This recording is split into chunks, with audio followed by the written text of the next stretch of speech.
The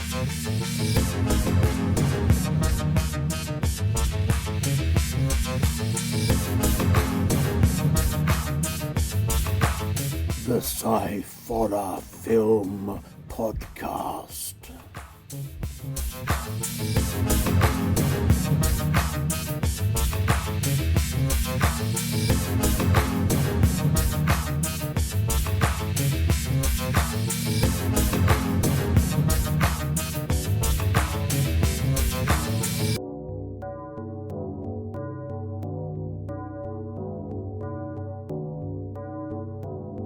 Hello and welcome to the Sciforror Film Podcast.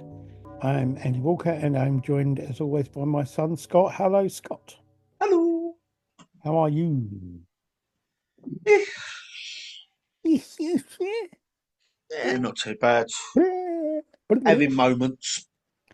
Oh, better to have moments than not. Well, it depends on what the moments are, but yeah. True. Very true, very true. How are you, Father? Yeah, kind of like, and everything. Ah, A bit more. good as that. Yeah, just about. Yeah. So, should we on? This week we've got two short films and a long film, which, it's a longer film. It's not a full feature film. Yeah, I was just saying, it's not a full It's a longer film. So let's start off. We're going to start off with a film from 2024. This is on the Deformed Lunchbox channel, but I don't think it's one of their films. And it's called The Shutterbug Man. The writer, director, and producer is Chris Walsh. The animation's also done by Chris Walsh. And the narrator is Barbara Steele. Now, I'm not sure if that is the Barbara Steele that was in a lot of Hammer horror films and other horror and sci-fi type things, but it may well be. I don't know. I haven't really got. It would make a lot of sense though with the style. Yeah. Haven't really got a synopsis for this really.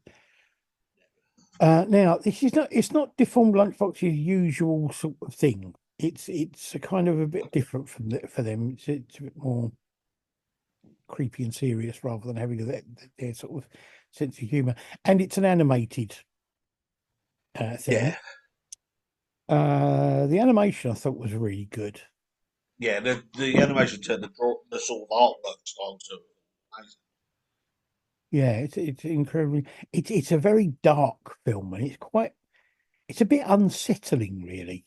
Yeah, the whole, not just the actual sort of artwork to it or the premise to it, but the whole story behind it, and I suppose actually some of the artwork as well, but the whole sort of narration and story to it was very dark and twisted, and it was a little bit unsettling. Yeah, I think that the voiceover and the music and sound in it is used so well. Yeah, the voiceover. I don't know. The voiceover had it's almost like that perfect tone of sort of just making it creepy. I know, like obviously you can try to do that, but it just works so well with the music as well added to it. It was almost that sort of droll voice that sort of gave it that sort of sense of dread.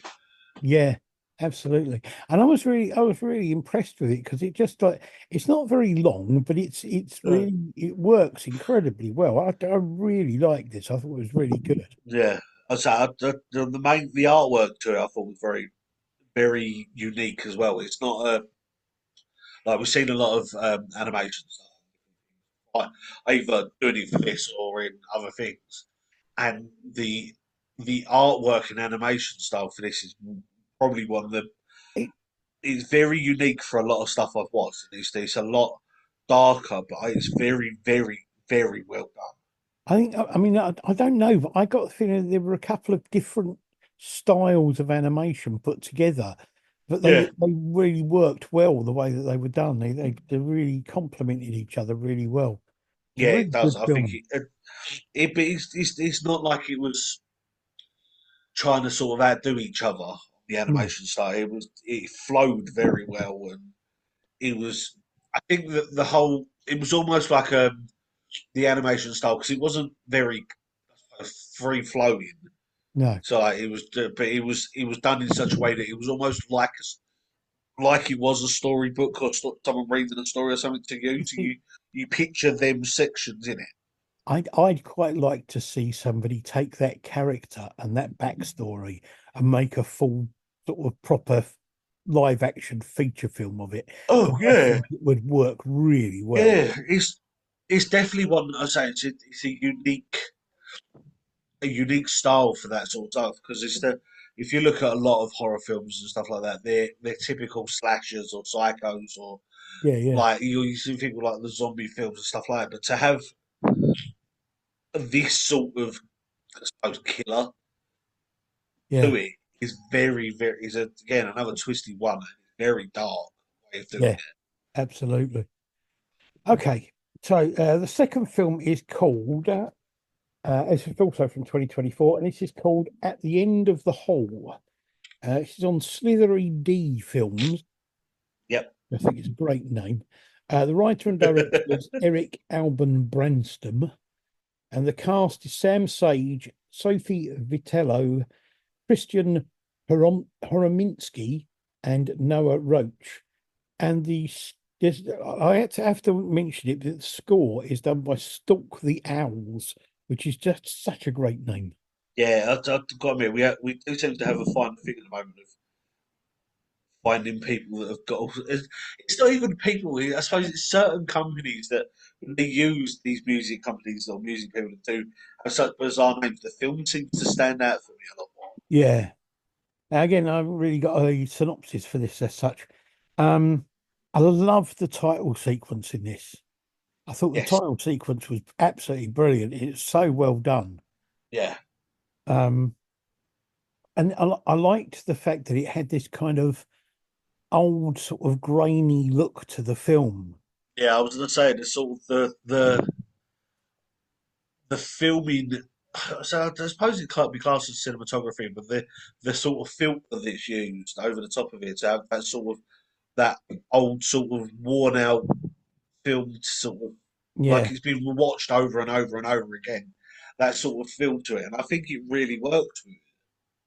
And it helped to build the kind of atmosphere because I think the sound and the style of the film and just the kind of oddness of it, it starts off with a really kind of strange atmosphere to the whole thing. Yeah, it's. When I was watching this, I genuinely thought, well, Sam Shirley, it started off very. I don't know. I don't want to say tense, but it's that sort of feeling. But and I thought to myself, and I was sitting there watching. I was like, how can they build on it? Yeah, It did. It seemed to grow as the film went on, and it's very weird to start off that intense yeah. and still be able to carry it on and go further. I mean, it, it's in a lot of ways it's a very bizarre film, but in a good Oh way. yeah, yeah, Um, the thing about it is, it's kind of like I want to know what it's all about because there's a lot not explained in the film. yeah. It left me with a lot more questions than I had to begin with. Like it's sort of I was like as it was going through, some of them were being answered, but then as you sort of get to the end, I was like, okay, that's not been answered. That's not been answered. What's gone on there? It's just I thought, I mean, I think the acting in it is pretty good. The atmosphere was kept really well throughout the yeah. film. Um, And the acting as well, I think, it, it's weird. The acting again, I thought to myself, the main guy, the fact that he starts off with that sort of not I don't want to say creepiness because it's not what I mean, but it's that yeah, sort of that aura about him, sort of.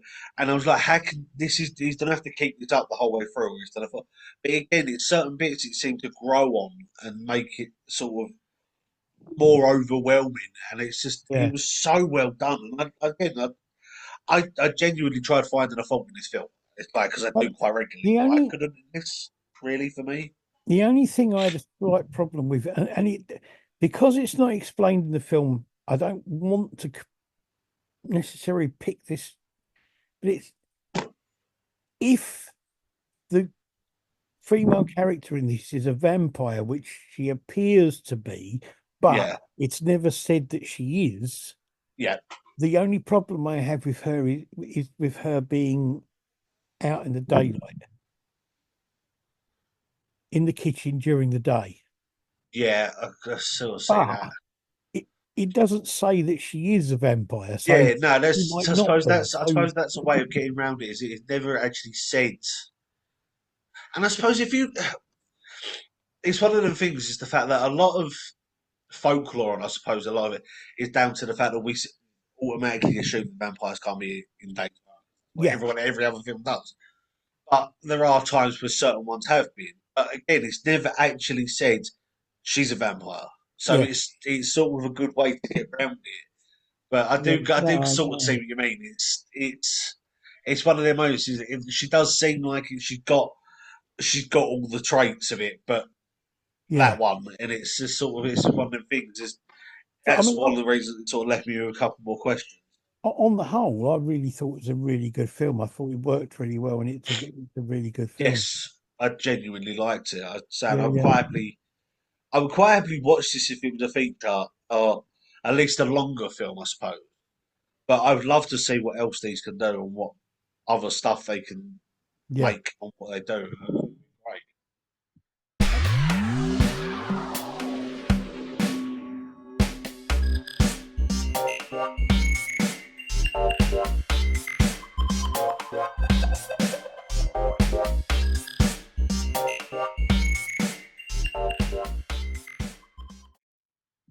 Okay, on to our longer film, a different film. This is a film that was done in 2023 4, and it's called Piglet Rising.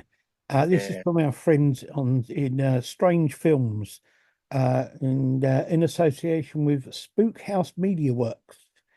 And the director is August Aguilar, and the right is written by August Aguilar and Kelly M. Hudson. The cast is Jordan Fraley, Corey Davis, Adam King Sr., Patrick Reedy, Ronnie George, Cody C.K. Kitts, and Brian Bremner. Yeah. Again, no real synopsis for this as such, but we were asked to by August at Strange Films to have a watch of this film and to give our review of it. And I've got to say, right from the beginning, I thought the location was great and the cinematography was good. Yes. I, I I did think it was very weird. I know a lot of people say to us, or a few people said to us, "You review our films," but I felt I don't know. I was a bit worried at one point when obviously we'd spoken to these before, and they went, "We want you to see what you think," and I was like, so I was a bit sort of dubious about it. But I think like I say, what we watched of it, the location of it is amazing. Mm, Like I know from when we spoke to them before, I know they said that the location sort of helps from where they are, yeah, but it works so well, and I think it's so well done. But I think the cinematography to it, the shots that were done, the camera angles and stuff like that, help build with the location, help build such a great sort of atmosphere of the film. yeah. I mean, the acting's pretty good. The makeup and effects are good.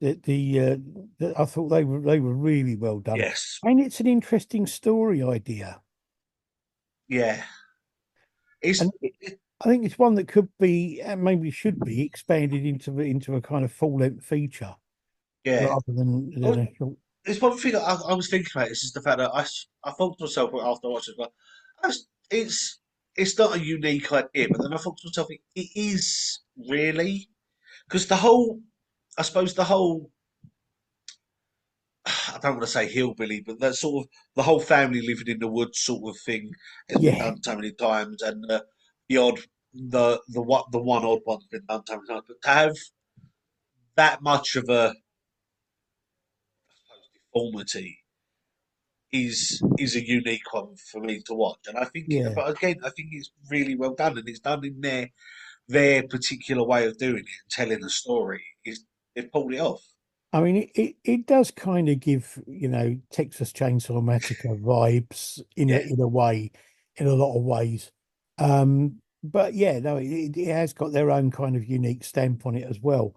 And I think, I think if they were to try and get some money together to put into this to yeah, make it into a feature, I think it would work really well. I mean, they'd obviously have to expand on the family a bit more and maybe have this as a set piece at the beginning or in the end beginning, or or something. even I suppose, yeah, either in the beginning or sort of the bit just after the title sequence to sort Yeah, of to then carry on the film. But I do think, yeah, it's definitely a good way of fitting it in, and you can expand on this.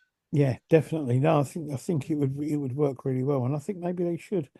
Um, their stuff is very good. So Yeah, and Sam, like I was saying, like that we could have said, like, some really nasty stuff, but so the fact that they've asked us to look at it, like to say, just to say, look, what do you think?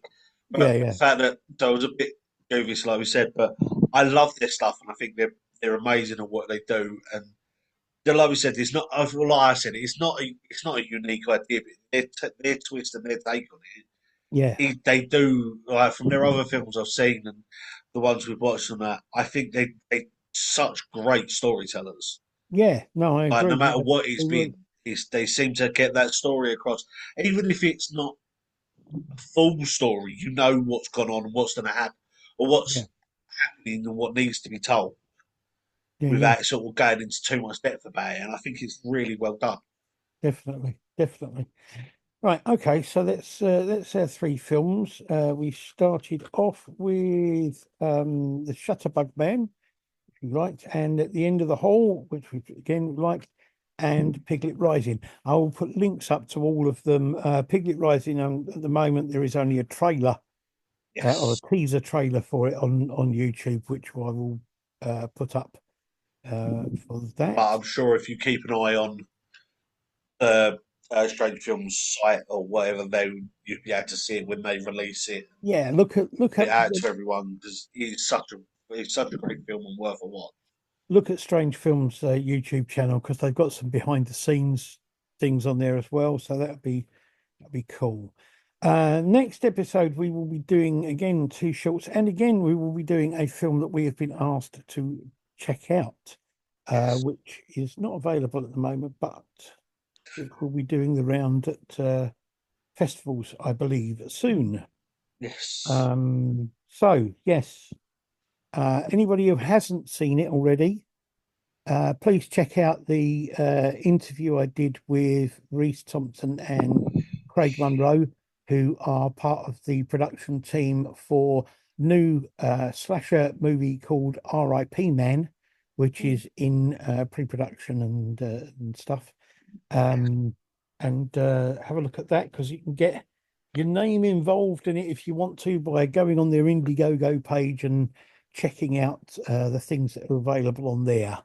Thank you very much, Scott, for being part of the show as usual. I'm glad that I could help. And that's it. So we will see everybody again. Everybody will see us again, and we will see each other again or something at some point in the future before some other time. See each other in the future before the next episode comes out. In the meanwhile,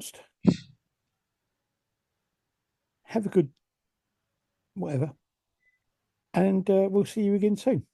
Bye. Bye.